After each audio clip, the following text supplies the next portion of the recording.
स्वयंपाकात स्वादाची जान, डीएम मसाले तुमच्या घराची शान। छत्रपती शासन महिला गृह उद्योग कबनूर इचलकरंजी घेऊन येत आहेत अस्सल परंपरेची मराठमोळी चव म्हणजेच डीएम मसाले। मटन मसाला, चिकन मसाला, धणे पावडर, गरम मसाला, बिर्याणी मसाला, तिखट चवदार मसाले आणि चटणी म्हणजेच डीएम मसाले। तर आजच आपल्या जेवणाची रंगत वाढवण्यासाठी केमिकल विरहित डीएम मसाले, गृहिणींच्या मनातले मसाले आणि चटणी अवश्य वापरा। डीएम मसाले महिला बचत गटाद्वारे करणारे स्वच्छ माफक दरामध्ये म्हणजेच डीएम मसाले। संपर्क दिव्याताई मगदूम, मोबाईल 91 30 80 22 55।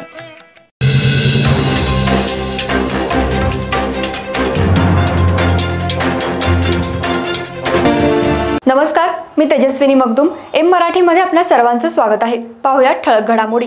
इचलकरंजीत महानगरपालिकेच्या आपत्ती व्यवस्थापन विभागाच्या सतर्कतेमुळे महिलेला आत्महत्येपासून वाचवण्यात आलं यश। त्यामुळे सर्व स्तरातून कौतुक होते। इचलकरंजी शहरातल्या पंचगंगा नदी तीरावर आज सकाळच्या सुमाराला घरगुती त्रासाला कंटाळून आत्महत्या करण्यासाठी नदीकाठी आलेल्या महिलेला इचलकरंजी महानगरपालिकेच्या आपत्ती व्यवस्थापन पथकाच्या सतर्कतेमुळे वाचवण्यात यश आलं।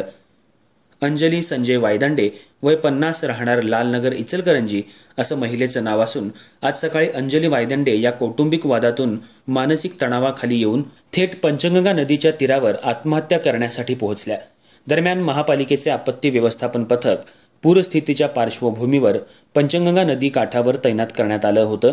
ही महिला त्यांच्या निदर्शनाला आली। त्यांनी त्वरित परिस्थितीचं गांभीर्य ओळखून महिलेला थांबवलं आणि महिलेची समजूत काढली। त्यानंतर त्या महिलेला सुरक्षित ठिकाणी हलवण्यात आलं। त्यानंतर महिलेला तिचा मुलगा संदीप संजय वायदंडे याच्या स्वाधीन करण्यात आलं। घटनास्थळी आपत्ती व्यवस्थापन अधिकारी संजय कांबळे यांच्या नेतृत्वाखाली आकाश आवळे, राहुल पोळ, देवानंद कांबळे, शाक्यानंद कांबळे, विकी जगताप, शीतल ज्योती, आकाश सनदी, सुरेश वाघमारे, करण माळगे, अजित कांबळे हे कर्मचारी उपस्थित होते। याबरोबरच पोलीस बॉय असोसिएशनचे रमाकांत साळी, सूरज पाटील, गोपाल माने यांनीही घटनास्थळी धाव घेतली आणि मदतकार्यात भाग घेतला। महानगरपालिकेच्या आपत्ती व्यवस्थापनामुळे एका जीवाचं रक्षण होऊ शकलं, याबद्दल सर्व स्तरातून कौतुक होतंय।